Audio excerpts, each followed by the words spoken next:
दोस्तों, आज की सबसे पहली और बड़ी खबर। लीज आवंटन मामले में मुख्यमंत्री हेमंत सोरेन को मिली बड़ी राहत। झारखंड के सीएम श्री हेमंत सोरेन को सुप्रीम कोर्ट से सोमवार को बड़ी राहत मिली है। झारखंड हाईकोर्ट में चल रहे लीज आवंटन मामले को सुप्रीम कोर्ट ने सुनवाई योग्य नहीं माना है। इस मामले में झारखंड हाईकोर्ट ने लीज आवंटित करने और उनके करीबियों द्वारा शेल कंपनी में निवेश से संबंधित याचिका को सुनवाई योग्य माना था, जिसे सरकार और सीएम ने चुनौती दी थी। झारखंड की सहिया कर्मियों ने निकाली रैली। पूरे झारखंड की सहिया बीटीटी एसटीटी ने अपनी 25 सूत्रीय मांगों को लेकर मोरहाबादी मैदान से राजभवन तक महारैली निकाली। यह महारैली झारखंड राज्य अराजपत्रित कर्मचारी महासंघ के नेतृत्व में झारखंड राज्य चिकित्सा व जन स्वास्थ्य कर्मचारी संघ ने की, जिसमें हजारों की संख्या में पूरे झारखंड से कर्मी जुटे। इस दौरान आंगनबाड़ी सेविका सहायिकाओं की तरह सहियाओं का मानदेय बढ़ाने, सेवानिवृत्ति के समय 10 लाख रुपए भुगतान करने, सहिया साथी बीटीटी व एसटीटी का संवर्गीय नियमावली तैयार कर लागू करवाने, प्रोन्नति का मार्ग प्रशस्त करने, सरकारी कर्मचारी का दर्जा देने जैसी उनकी कई मांगे हैं। 11 नवंबर को झारखंड विधानसभा से पास होगा खतियान बिल। झारखंड के लिए 11 नवंबर का दिन बेहद महत्वपूर्ण होने वाला है। यह दिन झारखंड ही नहीं, मूल झारखंड वासियों के लिए भी खास होगा। ऐसा इसलिए होगा कि विधानसभा के विशेष सत्र में बहुचर्चित खतियान बिल पास हो जाएगा। इसके लिए मुख्यमंत्री हेमंत सोरेन की सरकार ने पहले ही कैबिनेट की बैठक में इस बिल का प्रारूप तय कर लिया है। इसी तारीख को पहले सरना धर्म कोड और अब खतियान बिल को मंजूरी मिलने से यह तारीख झारखंड के इतिहास में दर्ज हो जाएगी। सीएम हेमंत सोरेन ने भी ट्वीट कर साफ कर दिया है कि 11 नवंबर झारखंड के लिए खास और ऐतिहासिक होगा। सुप्रीम कोर्ट का बड़ा फैसला, आर्थिक आधार पर जारी रहेगा 10% आरक्षण। आर्थिक आधार पर देश में आरक्षण अब आगे भी जारी रहेगा। चीफ जस्टिस यूयू ललित की अध्यक्षता वाली 5 सदस्यीय संवैधानिक बेंच में से 3 जजों ने आरक्षण के पक्ष में अपना फैसला दिया है, जबकि एक जज ने अपनी असहमति जताई है। सुप्रीम कोर्ट के चीफ जस्टिस यूयू ललित की अध्यक्षता में 5 सदस्यीय बेंच की ओर से आर्थिक रूप से कमजोर वर्ग के लिए 10% आरक्षण की व्यवस्था पर फैसला सुनाया जा रहा है। 5 जजों में से 3 जजों ने आर्थिक आधार पर आरक्षण का समर्थन किया है। जस्टिस माहेश्वरी ने कहा कि आर्थिक आरक्षण संविधान के मौलिक ढांचे के खिलाफ नहीं है। उन्होंने आगे कहा कि 103वां संशोधन वैध है। सीएम हेमंत सोरेन पहुंचे जमशेदपुर, इन योजनाओं का किया शिलान्यास।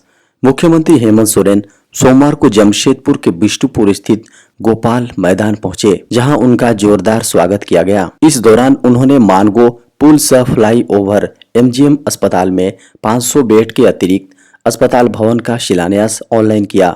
साथ ही आपकी योजना आपकी सरकार आपके द्वार कार्यक्रम के तहत लाभार्थियों के बीच प्रमाण पत्र परिसंपत्तियों का वितरण भी किया। देश में नकली दवाओं पर रोक लगाने के लिए मेडिसिन पर आएगा बार कोड। देश में नकली और घटिया दवाओं का कारोबार काफी हद तक फैला हुआ है।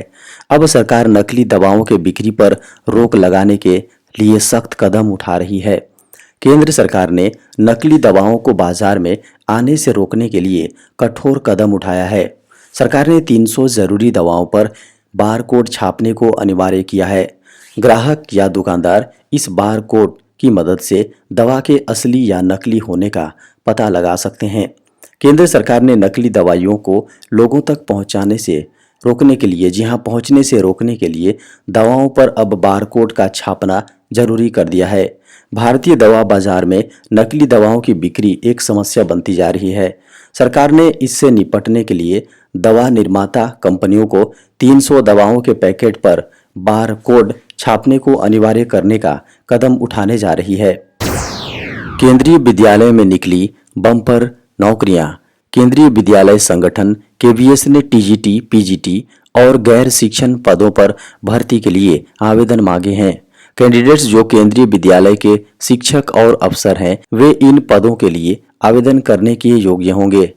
केंद्रीय विद्यालय संगठन केवीएस की भर्ती अभियान का लक्ष्य कुल 4014 रिक्तियों को भरना है, जिनमें से 278 रिक्तियां प्रिंसिपल के पद के लिए, 116 रिक्तियां वाइस प्रिंसिपल के लिए, 7 रिक्तियां वित्त अधिकारी के लिए, 22 रिक्तियां सेक्शन ऑफिसर्स के लिए, 1200 रिक्तियां पीजीटी 2154 या टीजीटी के लिए एवं प्रधाना अध्यापक के लिए 237 रिक्तियां हैं। केंद्रीय विद्यालय संगठन की रिक्तियों के लिए आवेदन करने की आखिरी तिथि 9 नवंबर 2022 तक है। झारखंड में 29 दिसंबर तक चलेगी फुटबॉल कप। झारखंड में फुटबॉल कप की शुरुआत हो चुकी है। 1 नवंबर से शुरू हुई यह प्रतियोगिता 29 दिसंबर 2022 तक चलेगी। इन 2 महीनों में इस फुटबॉल प्रतियोगिता में पूरे झारखंड के 90,000 से अधिक प्रतिभावान खिलाड़ियों को अपनी प्रतिभा के प्रदर्शन का अवसर मिलेगा।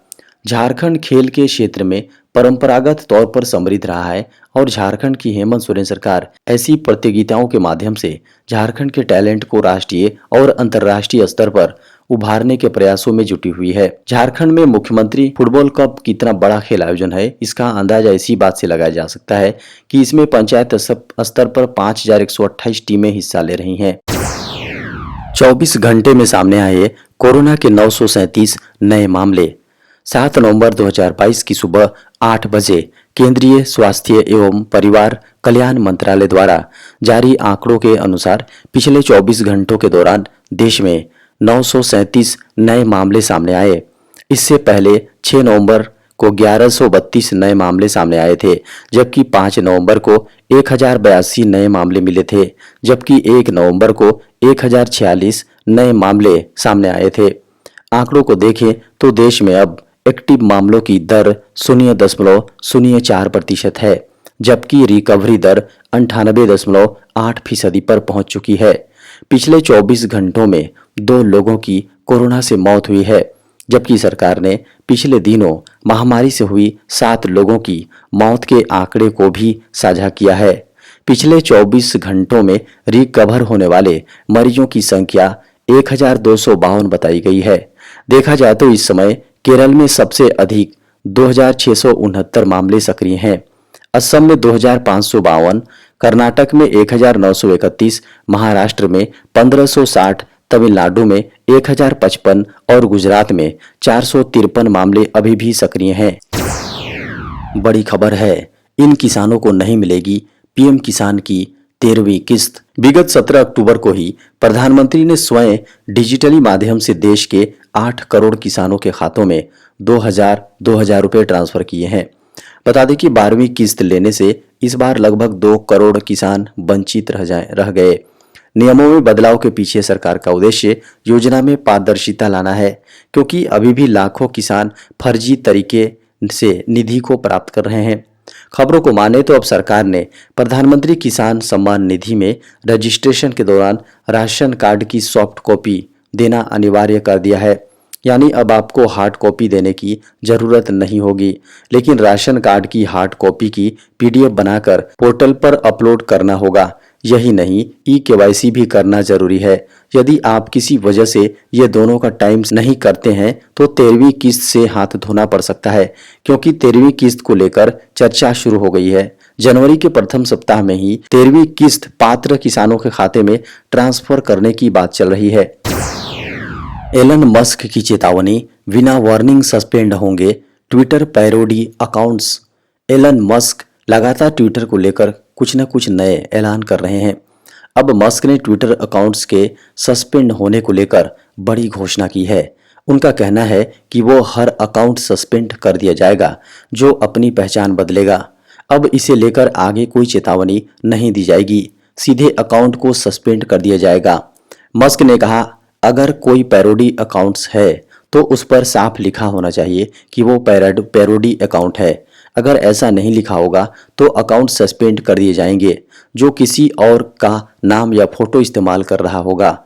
एलन ने एक और ट्वीट में कहा कि किसी भी तरह के नामों में बदलाव से आप अपना वेरीफाइड अकाउंट का नुकसान कर सकते हैं। सोशल मीडिया प्लेटफॉर्म ट्विटर के नए मालिक एलन मस्क लगातार कोई ना कोई बदलाव कर रहे हैं। इससे पहले एलन ने 1 नवंबर को ट्विटर ब्लू टिक वालों को बड़ा झटका दिया था। उन्होंने कहा कि अब ब्लू टिक के लिए $8 प्रति महीने देने होंगे। साथ ही वह कई कर्मचारियों को नौकरियों से भी नौकरी से भी निकाल चुके हैं। हालांकि ट्विटर के कर्मचारियों को फायर करने पर उन्होंने सफाई देते हुए कहा है कि उनके पास कोई रास्ता नहीं बचा था, क्योंकि कंपनी को एक दिन में $4 मिलियन का नुकसान हो रहा है। देश भर के 35 रेलवे स्टेशनों का कायाकल्प शुरू। रेल मंत्रालय यात्रियों की सुविधाजनक यात्रा के लिए लगातार प्रयासरत रहता है। टिकट बुकिंग से लेकर प्लेटफॉर्म तक की सुविधा के लिए रेलवे कई बदलाव करती रहती हैं। इसी क्रम में अब रेलवे ने एक बार फिर बड़ा कदम उठाया है। रेलवे देश के 35 स्टेशनों को विकसित कर रहा है। इनमें से कई स्टेशनों पर काम शुरू हो चुका है, जबकि कई में टेंडर प्रक्रिया शुरू हो चुकी है और टेंडर जल्द फाइनल कर काम शुरू किया जाएगा।